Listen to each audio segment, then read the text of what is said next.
en este equipo. Ok. Oremos y comenzamos. Querido Padre Señor, alabado sea tu nombre, te damos gracias por este tiempo, gracias por la oportunidad que nos das eh, dos martes al mes de poder reunirnos para tratar temas, aprender temas con respecto a tus cosas, Señor, a tus materias, Padre, a aquellas cosas que nos ayudan a ser mejores hijos y discípulos tuyos, Señor. Ayúdanos. Abre nuestra mente, nuestro corazón, Señor, para comprender, para poner la escucha también en aquellas cosas que, que tú nos tienes para hoy, Padre. Bendiga a cada uno de los hermanos, los que están también por subirse, ayúdanos con la conectividad y te damos gracias, Padre, en el nombre de Jesús. Amén. Amén. Ok, hermano, entonces hoy día vamos a estar en este segundo martes de teológico que le hemos llamado y vamos a,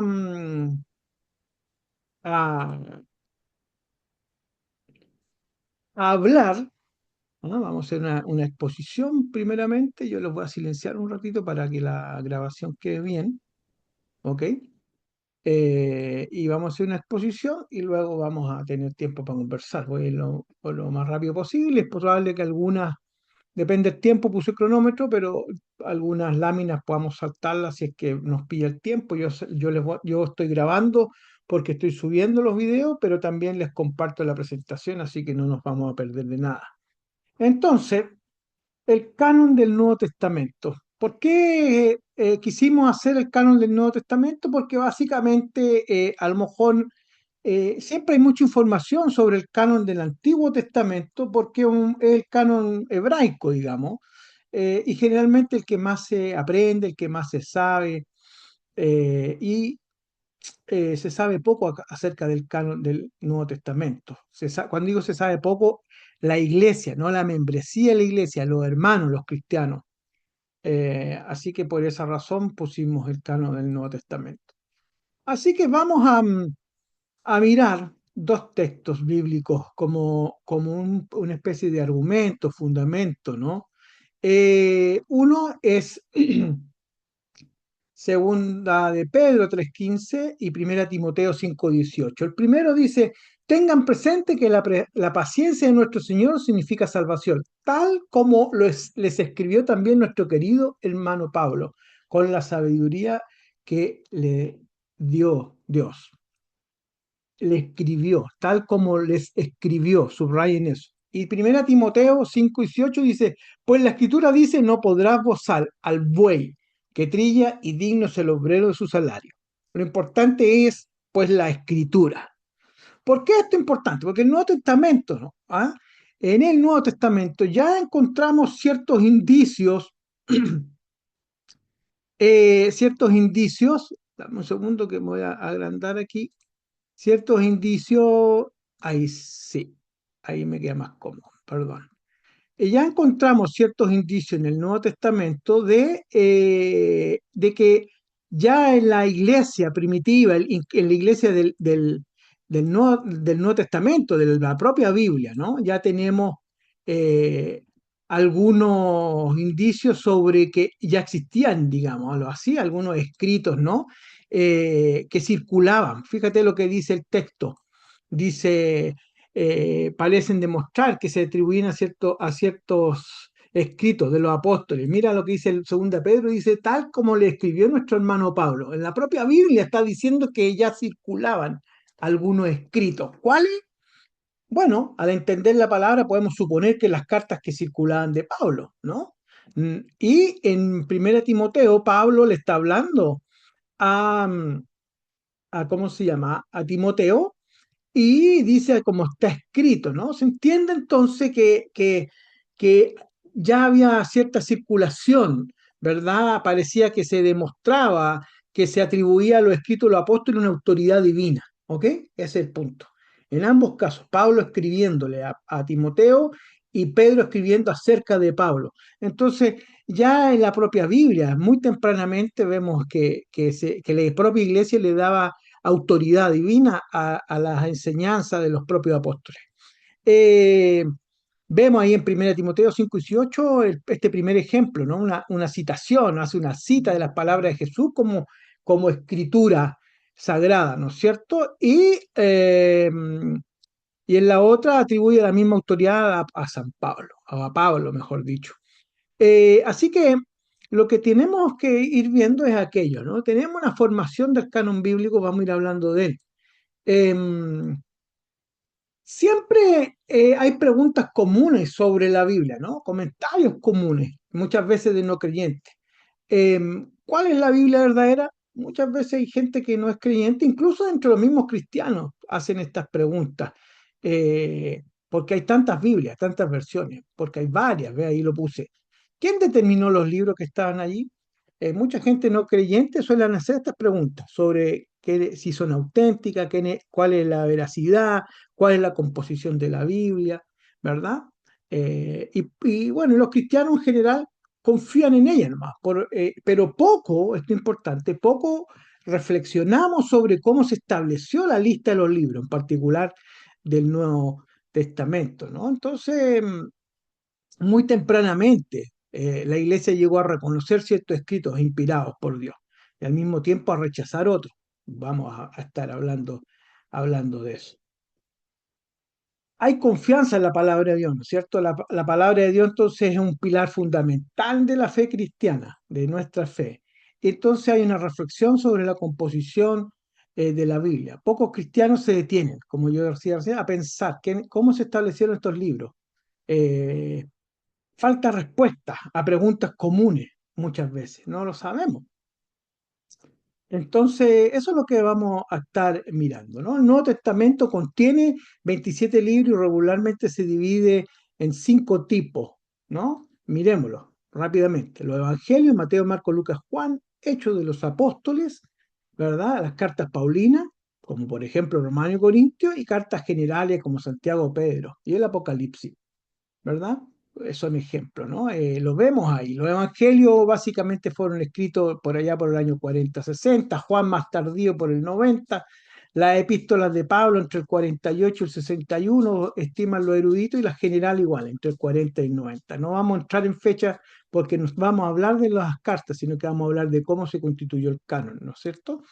Pero lo que tenemos que el canon del Nuevo Testamento desde el siglo II al siglo IV, siempre subrayen eso y metámonos en la cabeza al siglo IV, los testimonios que poseemos de este periodo, del siglo II al IV, siempre fueron a favor de los libros sagrados del Nuevo Testamento. Son claros, clarísimos, ¿no? Y de gran importancia. Y de gran importancia para la cristiandad. Así que existió entonces la necesidad de un canon, ¿ya? La necesidad de un canon. Canon significa, lo vamos a ver más atrás, más adelante, perdón, lo que significa canon, pero hay una necesidad de un canon, ¿no? Pensemos ahora, hermano, en una pequeña iglesia cristiana del siglo IV, que debía cuidarse de la cruda persecución del Imperio Romano. Entonces, estos creyentes discipulaban, fíjate, los creyentes del siglo, desde el principio del siglo, desde el principio de la enseñanza, después que ya no están los apóstoles, mediados del segundo siglo, años 150, yo diría que hasta el siglo IV, ¿no es cierto?, los creyentes discipulaban a los nuevos conversos, o sea, los evangelizaban, probablemente los discipulaban con lo que nosotros conocemos el credo de los apóstoles. Eh, con eso, ¿no? Y en la liturgia, en el culto de los cristianos, probablemente leían la escritura, pero tenían un acceso limitado a ella. Ahora, ¿por qué tenían un acceso limitado a ella? Porque los escritos eran cartas que conformaban objetos individuales, o sea, era una carta a los corintios, ¿verdad? Es como que hoy día alguien le escribiera una carta a Providencia. Esa carta a Providencia no va a ir a todas las iglesias, porque ¿para quién es? Para Providencia. Bueno, en ese entonces era lo mismo, ¿no? Eran escritos que conformaban objetos individuales, ¿no? Y era necesario entonces después un copista para tener reproducciones fieles de los mismos. Pablo después va a decir, ¿no es cierto?, que se la manden a Tesalónica y se empiezan a copiar y se empiezan a reproducir algunos textos. Pero surge la necesidad, ¿no es cierto?, en el siglo cuarto de tener un canon. ¿Y cuál es y cuál es la necesidad? Es que en el siglo cuarto es necesario tener una pauta aquí y retroceder un poco en términos generales. Y lo vamos a estar revisando. Pero vamos a mirar por qué la necesidad de un canon, perdón, y cuáles son las causas principales que aceleraron la formación del canon del Nuevo Testamento. Y tres fueron principalmente esas causas. Veámosla. La número uno, la difusión de muchos apócrifos, conocidos apócrifos, ¿no es cierto?, que eran rechazados por la iglesia a causa de las doctrinas peligrosas que contenían. Esa es una de las razones por qué era necesario tener este canon, cerrar el canon bíblico, como se le reconoce. Em, la herejía de Marción, de ahí vamos a hablar de él un poquitito, que seguía un canon propio, ¿no? Era alguien que estaba dentro de la iglesia, supuestamente cristiano, pero él rechazaba todo el testamento. Fíjate lo que él hacía, cristiano, intelectuales, pero él rechazaba todo el Antiguo Testamento, básicamente en términos generales, porque él decía que el Dios del Antiguo Testamento era un Dios de enojo, ¿no es cierto?, violento, ese Dios que a veces tenemos en la mente, ¿no? Como un Dios eh, castigador en el fondo, y que no tenía nada que ver con el Dios Jesús de Nazaret, que era un Dios de paz. Entonces él decía, el del Nuevo Testamento, no tiene nada que ver con el del Antiguo Testamento, así que el Antiguo Testamento, chao, no es válido, ¿no? Y entonces solo admitía también los evangelios de Lucas y algunas de las epístolas, Marción, que vamos a hablar. Entonces había una herejía de parte de eso, y necesitaban los hermanos entonces mirar cuáles eran las razones de aquello. La tercera es que la herejía de los montanistas, movimientos que añadían nuevos libros al canon de la iglesia y afirmaba que había recibido nuevas revelaciones del Espíritu Santo. Como gente hoy día que dice que son profetas y que Dios me habló, ¿no? Pasaba lo mismo en ese entonces, y era necesario entonces agregar nuevos libros al canon. Entonces van surgiendo las causas principales de por qué fue necesaria la formación del canon. Em, entonces, ¿qué es el canon? La palabra canon viene del griego, canon, y del hebreo kanej, y que quiere decir caña. En resumidas palabras, debemos decir que es una vara, ¿no es cierto?, de medición. Con lo que se hacían en la antigüedad se usaba en la construcción. No vamos a entrar en mucho detalle en eso, ¿no? Se refería a estándares, a principios, a normas, ¿no es cierto?, que hicieron los griegos para la ingeniería o para la construcción, ¿no? Debido al uso de la caña como vara de medir, ¿ve? La palabra canon vino a significar regla, referencia, norma, estándar. ¿Ok? Entonces se usó para referirse a una lista o a un índice de libros los cuales se reciben como la Sagrada Escritura. ¿Ok? ¿Cuál es la importancia del canon? Entonces, el reconocimiento de los escritos inspirados, primeramente. Hay un proceso desarrollado a lo largo de varios siglos, ¿no? Eh, Esto es interesante porque lo que estamos viendo hoy día básicamente es historia, mucha historia, que vamos a tratar de resumirla en este tiempo. Bastante historia de lo que el Señor, siempre he dicho yo, el Señor es un Dios histórico, omnipresente en toda la historia del hombre, y cómo el Señor entonces fue trabajando y el Espíritu Santo fue trabajando para que nosotros recibiésemos y la humanidad recibiese lo que hoy día nosotros tenemos como Nuevo Testamento. Entonces fue un proceso desarrollado a lo largo de varios siglos. Hubo un discernimiento detrás de esto teológico, histórico, cuidadoso. Eh, la necesidad de un conjunto claro de escritos autorizados, por eso la importancia del término canon, ¿no? Era necesario tener un estándar, tener una norma, tener una regla, que reflejara la vida y la predicación de las primeras comunidades cristianas. Había mucha cosa dando vuelta, por decirlo de otra manera, ¿no? Y por eso el desarrollo del canon cabe para apreciar la solidez de los textos, ¿no? Y ese enfoque en los 27 libros del Nuevo Testamento, que muy tempranamente nos vamos a dar cuenta que ya la iglesia los tenía considerados. Eh, yo le hablaba del siglo cuarto, ¿no? entre el siglo II y el siglo IV suceden muchas cosas que lo vamos a repasar muy rápidamente, pero es del siglo IV en adelante, donde está lo importante para lo que nosotros estamos viendo hoy día, que es el canon.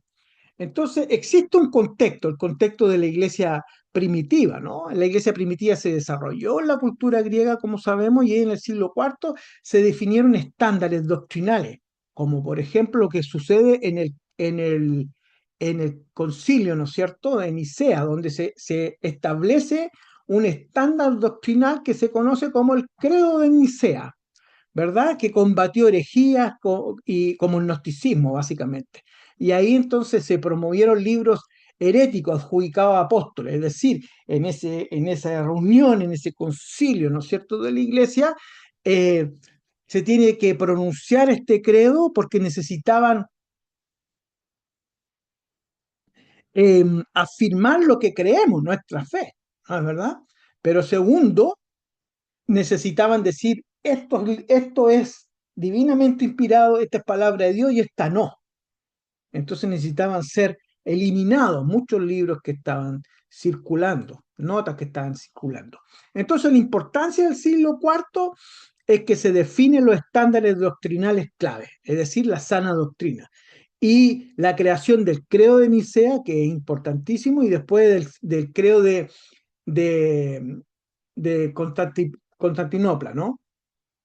Que también es importante lo que vamos a mirar ahí. Entonces, pero la razón por qué es esta, porque había mucho gnosticismo, mucha falsa doctrina atacando, por así decirlo, ¿no es cierto?, circulando a la iglesia. Y lo otro, obviamente, el desarrollo doctrinal ahí fue fuerte por la lucha contra las herejías, ¿no? Eh, luchar contra el docetismo, perdón, contra el gnosticismo y todas esas cosas. Y había muchos libros heréticos, ¿no? Eh, Había mucha promoción de libros que se adjudicaban a los apóstoles, pseudoepígrafes se llaman eso, ¿no? Con doctrina herética. Muchos de esos libros eh, están aquí, mira, por ejemplo, algunos ejemplos, hay muchos más, pero el Evangelio de Tomás, el Evangelio de María Magdalena, el Evangelio de Judas, Hechos de Pablo, Hechos de Pedro, libros que en el siglo IV ya la iglesia tiene que tomar una decisión, Nicea, y decir estos no, estos hacia afuera, y otros más, ¿ok? Entonces, lo primero que podemos decir, importante lo que está en rojo ahí, que desde temprano había un núcleo de libros del Nuevo Testamento sobre el cual existía un acuerdo y que nadie realmente debatía. Desde muy temprano en la iglesia. No solo el siglo IV, ya desde antes, como lo vamos a ver en un rato más, existía un núcleo, un número importante de textos, de libros que la iglesia no debatía. Vamos a ver después esos conceptos que están ahí. El otro problema es lo que veíamos hace un ratito atrás, ¿no? Marción y su canon, que es aproximadamente el canon este que yo le hablaba de Marción y que desechó el Antiguo Testamento y solamente quiso tomar algunos evangelios, data del 140, pero ya a la altura del siglo IV, Marción o su pensar o su canon, porque fue como el primer canon que se trató de tener, ya afectaba mucho a la iglesia, faltaban muchas cosas en su canon, ¿no? Entonces, hubo un primer intento de crear una colección de libros considerados escritura. ¿Cuál fue ese primer intento? El canon de Marción, ¿ok? Que después se va a llamar Muratorio porque fue descubierto por ahí por el 1700 y tanto. Canon Muratorio, canon de Marción. Eh, entonces está la postura teológica de Marción, que rechaza el Antiguo Testamento y selecciona algunos libros nomás del Nuevo Testamento. Ok. Y aquí, siglo IV, entonces hay un impacto del Edicto de Milán y del Concilio de Nicea. Y esto es relevante, porque existe persecución y también existe discipulado. La iglesia cristiana del siglo IV, enfrentada a la persecución del Imperio Romano, discipulaban, como decíamos en antes, a los nuevos conversos con el credo de los apóstoles, entonces, y también había un acceso limitado a la escritura debido a la necesidad de copistas, ¿no? Entonces la iglesia cristiana enfrenta persecución, discipulada con el credo, entonces surge la necesidad de afirmar la doctrina y la estructura eclesiástica, básicamente. Entonces, ¿qué sucede ahí? Es el Concilio de Nicea, donde se define la doctrina. Fíjate, que llega hasta nuestros días. ¿Cuál doctrina? Es la primera que ellos van a sujetar, que ellos van a canonizar. Ojo, está bien usada la palabra, ¿no? Porque se tiene que poner dentro del canonizar, formar, doctrinar, hacer dogma. Y nosotros vamos a decir, meterlo en la sana doctrina, ¿verdad? Y entonces la primera doctrina, el concilio inicial que va a ser la doctrina trinitaria. Es necesario entonces dejarla por escrito, ¿verdad? Y en Nicea entonces se va a subrayar la importancia de formalizar los libros autoritativos.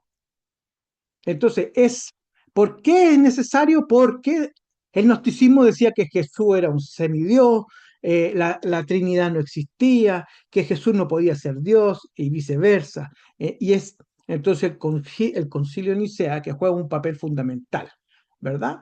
Y es ahí donde se define la doctrina trinitaria, es ahí donde se formula el credo de los apóstoles, el credo de Nicea, que afirma que Cristo es de la misma sustancia que el Padre, es decir, Jesús es Dios. Es necesario, ¿no? Basándose en esos hechos. Y se reafirma entonces en Nicea la importancia de los evangelios canónicos y las epístolas apostólicas, que eran utilizados para defender de manera ortodoxa y argumentar a favor de la divinidad de Cristo. Entonces, esto subraya la necesidad de que la Iglesia formalizara, perdón, cuáles libros podrían considerarse autoritativos y cuáles no. Y eso es lo que está sucediendo en Nicea. Siglo IV, ¿por qué siempre hablamos claramente del siglo IV? Porque en el siglo IV sucede algo muy relevante, que se termina la persecución a los cristianos, ¿no? Constantino, por allá, si vemos el lado de la historia, pasa a ser el primer emperador cristiano, ¿verdad? Entonces, el cristianismo pasa a ser, entre comillas, para decirlo en palabras fáciles, la religión del Estado, ¿ok? Es reconocida como tal. Entonces, y surge este edicto de Milán, que trajo tolerancia al cristianismo, es decir, ya no son más perseguidos, sino que se es tolerante con con el cristianismo, no tiene, hay comillas, libertad de culto. Los primeros indicios como de una libertad de culto, existe esa tolerancia hacia él, ¿no? Tras el edicto de Milán, entonces, y la conversión de Constantino, surgió la necesidad esta de afirmar la doctrina y la estructura eclesiástica, era muy importante. Entonces, fue ahí que pasan estas cosas. Eh, y surge en el siglo IV, entonces, la proliferación de textos apócrifos y gnósticos. Entonces existe la necesidad de establecer qué libros eran inspirados por Dios. ¿Por qué surgen? Porque el edicto de Milán, no solo al ser tolerante con las creencias, con el cristianismo y con otros, entonces permite que haya fluidez, ¿verdad?, de diferentes tipos de escritos. Y generalmente los apócrifos tienen que ver con los asuntos de Dios, de Jesús, pero eran falsas doctrinas. Entonces es necesario que surja. Y existe entonces el Concilio de Nicea, que define la doctrina trinitaria y formula el credo. Veamos ahora algunos intentos, después vamos a volver a Nicea, algunos intentos tempranos de canonización. Eh, los primeros intentos de canonización, como veíamos recién, siglo segundo por Marción. No vamos a hablar más de él porque creo que ha quedado claro que él quería separar el Antiguo Testamento, el Nuevo, ¿no? Pero existen intentos antes del siglo cuarto también. Los aportes de Ireneo de Lyon, en defensa ya antes del siglo cuarto, defensa de los evangelios de Mateo, Marcos, Lucas y Juan. Rechazó los evangelios apócrifos, perdón, y gnósticos. Y él le da uso a las cartas de Pablo y otros escritos apostólicos, ¿verdad? Y tiene obras, escribe contra las herejías. eh, Ireneo, ¿no es cierto? Entonces, de Lyon. Eh, Y entonces eso es relevante, porque siempre el Señor, digámoslo así, ¿no? Mantuvo siempre el Espíritu moviéndose en su iglesia para cuidar, cautelar sobre su palabra inspirada, ¿no? Hay una contribución a la autoridad de los textos, entonces existe una defensa ya en el siglo cuarto y un poco antes también, en el siglo II, ¿no es cierto?, de un núcleo esencial de escritos apócrifos, eh, perdón, apostólicos, ¿no?, estableciendo textos más autoritarios. Eh, Existe esta defensa sobre, en particular, en los evangelios, primeramente, ¿no? Y rechazo de los gnósticos. Hay uso en la iglesia de las cartas de Pablo y de otros escritos apostólicos. Se escribe contra la herejía, ¿no? Em, y el canon entonces empieza a formarse, por decirlo de alguna manera. Em, y tenemos este desarrollo, ¿no es cierto?, del canon en el siglo cuarto. ¿Cómo sabemos eso? Porque hubo un descubrimiento en el año 1740 por un señor de apellido Muratori, por eso se llama fragmento muratorio que existe, ¿no? Está, en donde lista los libros canónicos del segundo siglo. ¿Cuáles libros? Los que hizo Marción, y que incluye la mayoría de los Nuevos Testamentos, omitiendo algunos libros. Em, y en el siglo cuarto va a surgir esta persona muy relevante, muy importante, Orígenes de Alejandría. Era un teólogo muy influyente del siglo tercero, ¿no?, que citó muchos libros del Nuevo Testamento y reconoció disputas sobre algunos textos, si eran o no eran verdaderos. Eusebio de Cesarea, otro grande, clasificó los libros en tres categorías en su obra: historia eclesiástica, ¿no es cierto?, libros aceptados universalmente y discutibles los que no lo eran. Por ejemplo, Eusebio de Cesarea consideraba la epístola a los hebreos como parte de las cartas de Pablo. Por eso hoy en día algunos más conservadores dicen que el autor de los hebreos es Pablo, porque es la tradición desde principio que estimaba eso, ¿no? Es por allá después de Qumran y todos los estudios modernos, ¿no es cierto?, del siglo XX, los que los eruditos, ya casi sin excepción, van a estimar entonces que la epístola de los hebreos, el autor no es Pablo. La misma evidencia interna de la carta nos señala un poco aquello, ¿no es cierto?, de que Pablo no podía haber sido el autor de aquella.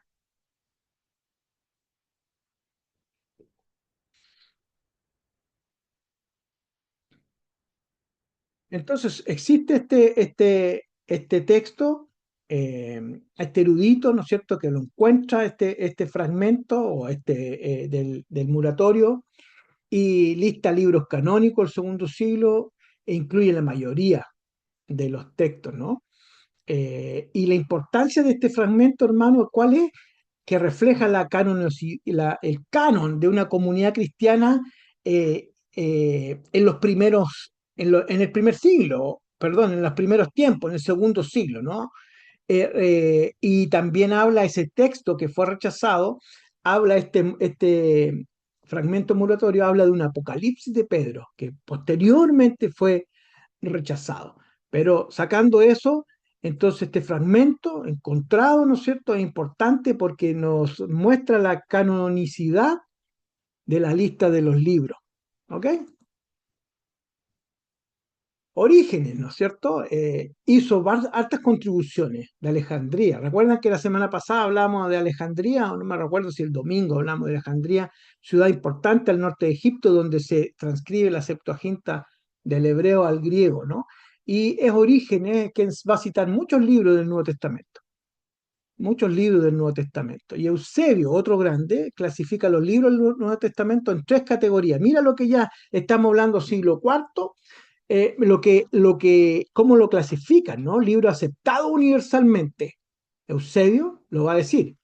Los evangelios, Hechos de los Apóstoles, las epístolas de Pablo, Primera Juan, Primera Pedro y el Apocalipsis de Juan.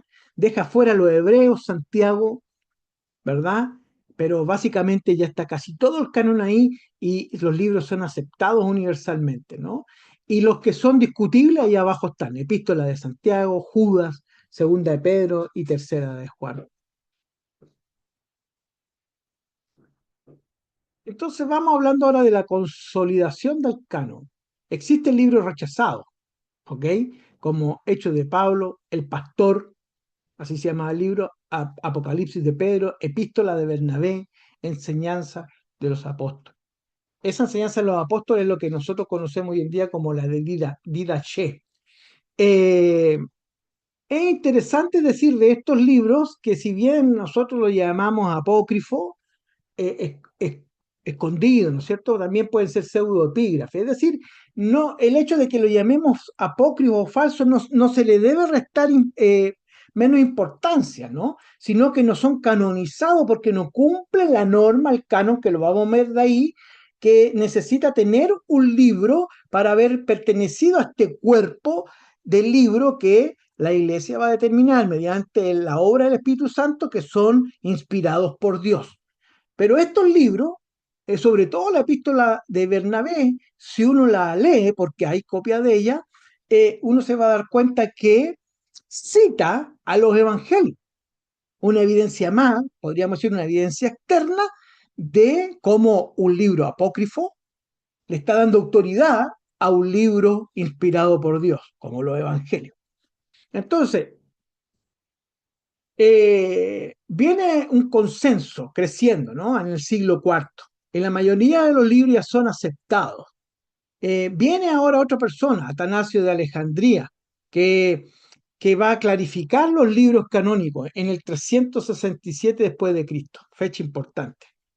Otras personas como Cirilo, como Gregorio, como Jerónimo, ¿no? Jerónimo es súper importante porque él va a ser el que va a escribir o transcribir y va a ser la Vulgata latina, ¿no es cierto? Eh, Así que se rectifica el canon en el siglo IV, en el año 367.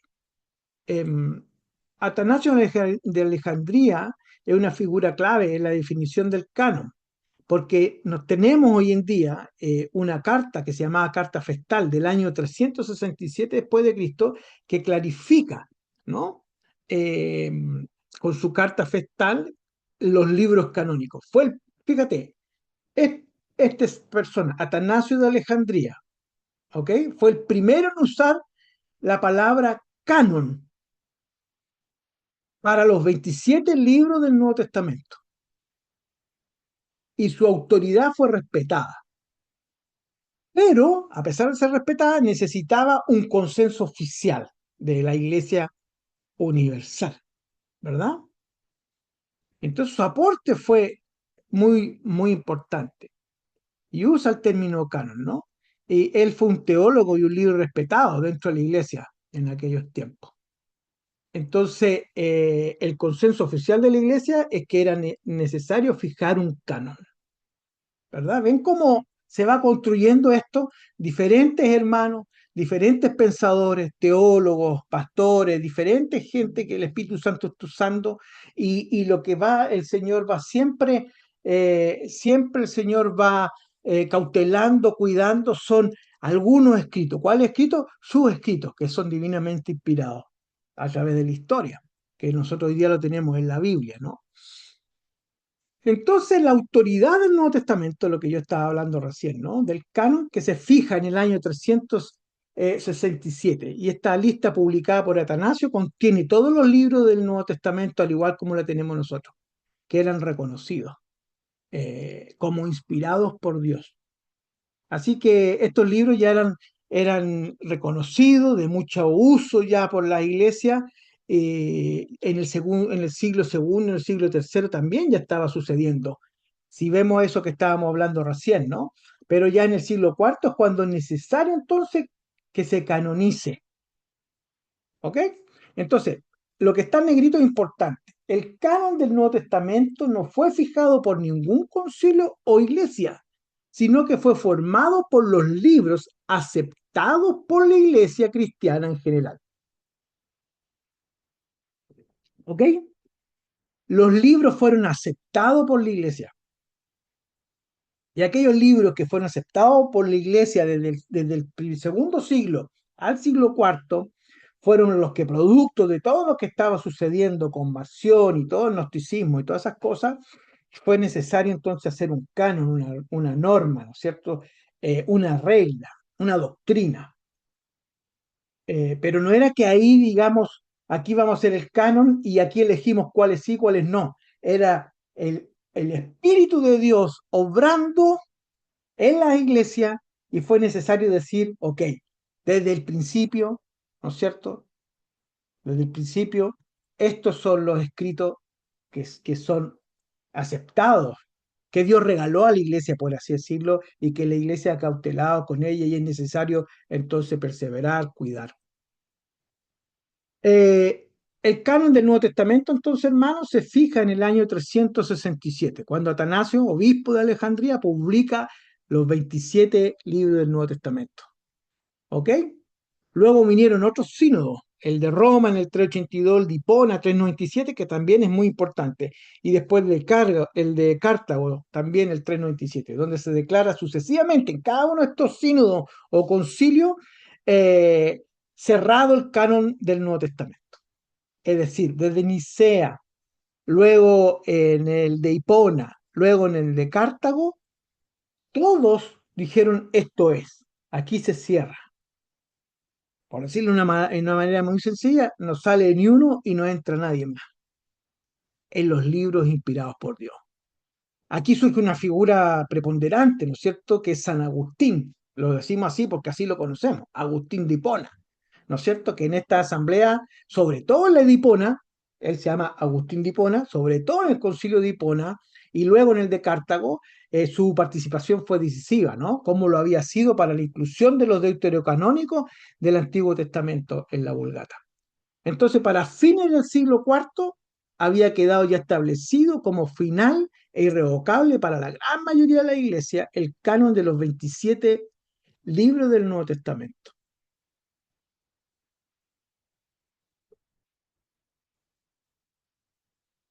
Ahora, esto es importante.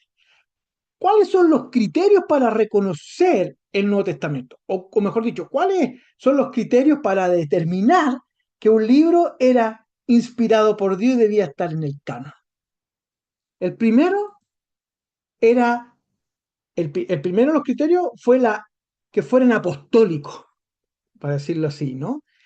Y que tuviera cierta antigüedad. Esto quería decir que cualquier libro que fuera aceptado como parte del canon del Nuevo Testamento, aquí está, debía estar relacionado con los apóstoles de alguna manera, es decir, de su autoría, o debía haber sido escrito por alguien cercano a ellos, como un discípulo. ¿Ok? eh, lo cual implicaba su antigüedad. La autoridad apostólica fue un criterio clave entonces para la aceptación de un libro, ya que los apóstoles fueron testigos directos de la vida y la enseñanza de Cristo. El primer criterio entonces fue que sea un escrito apostólico. El segundo criterio fue la coherencia doctrinal. Fíjate, coherencia doctrinal. Es decir, que debían estar en armonía con la doctrina ya reconocida por la iglesia. ¿Eh? Fíjense que si ustedes van relacionando esto con lo que nosotros tenemos hoy en día, es lo mismo en el fondo, ¿no? Lo que pasa es que para nosotros esto es como, oye, no estamos diciendo nada nuevo.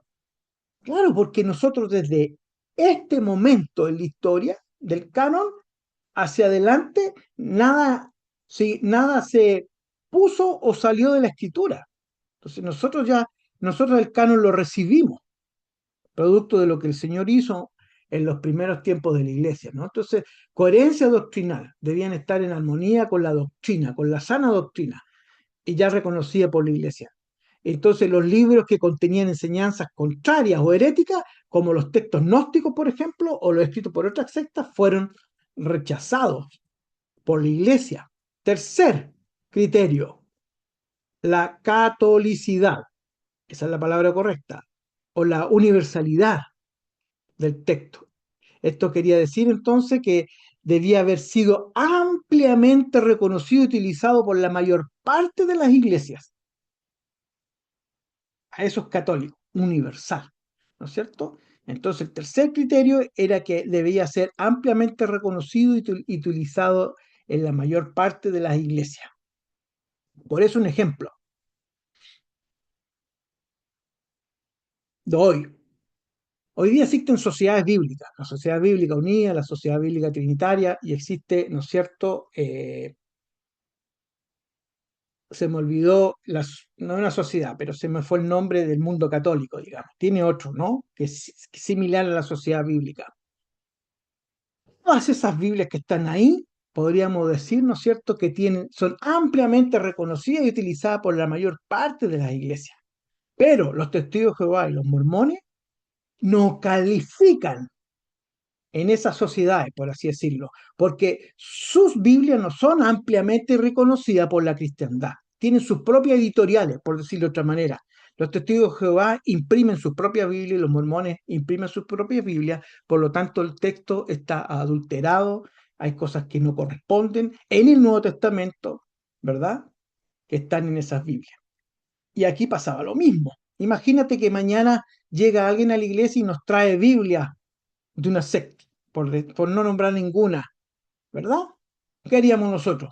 La iglesia, mediante el Señor, mediante el Espíritu, ligerito diría, mira, esto no, ¿no es cierto? Y lo sacaríamos, porque entendemos cuáles son las Biblias, por así decirlo, el Nuevo Testamento nuevo. Y el cuarto criterio fue el uso litúrgico. Mira,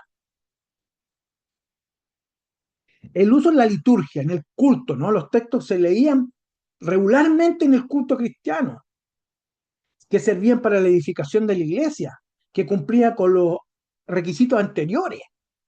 Esos fueron considerados canónicos. Es decir, estos textos eran ampliamente usados en el culto de la iglesia, en la liturgia de la iglesia, al igual como lo hacemos hoy, ¿verdad? Pero aquí es cuando se formaron.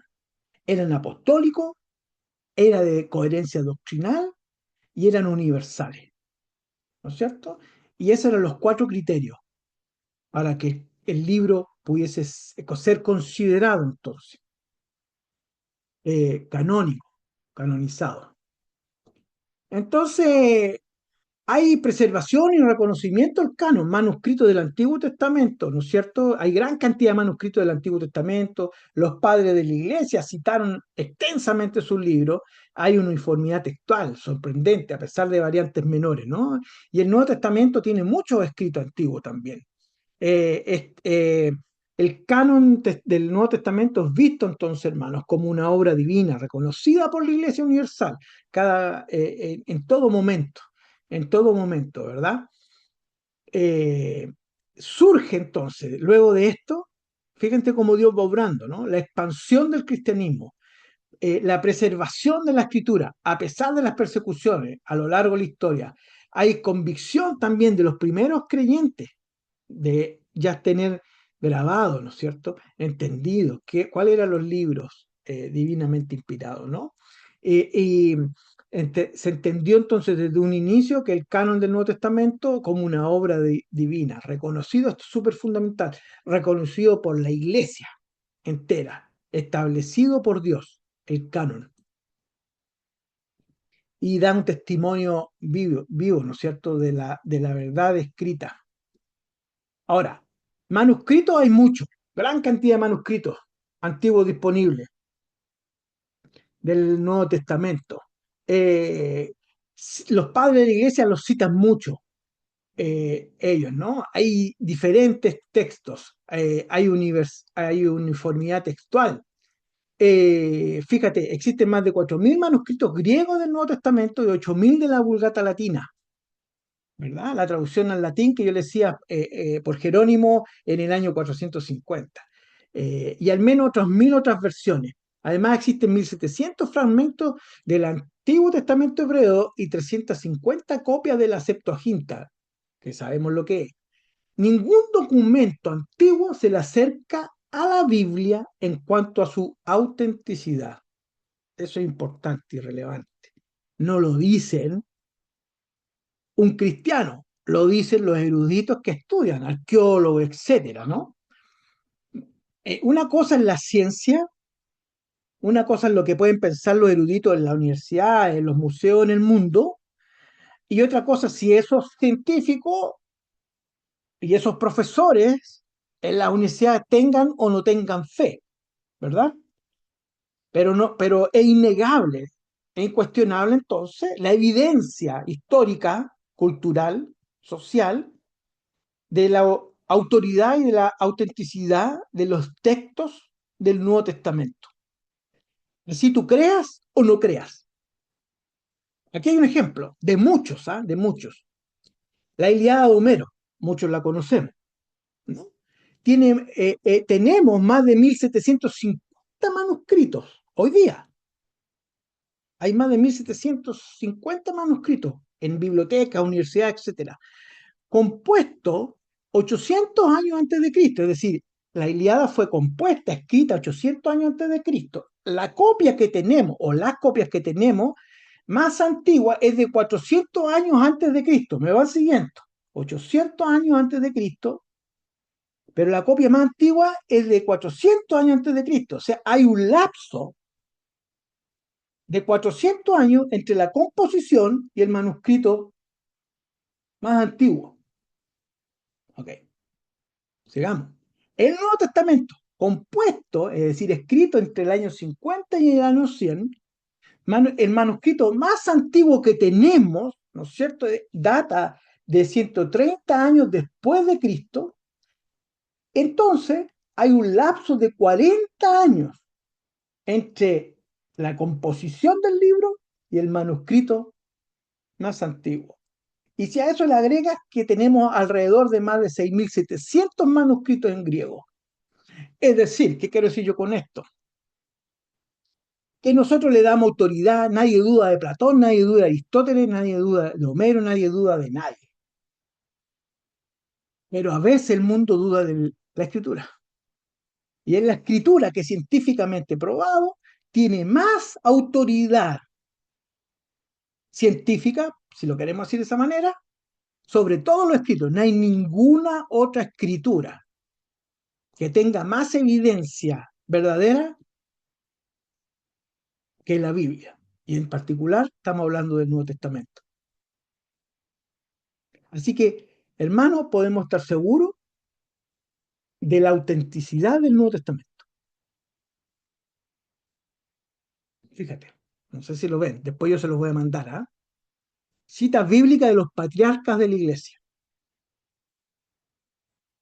No los voy a leer todos. Voy a poner un ejemplo.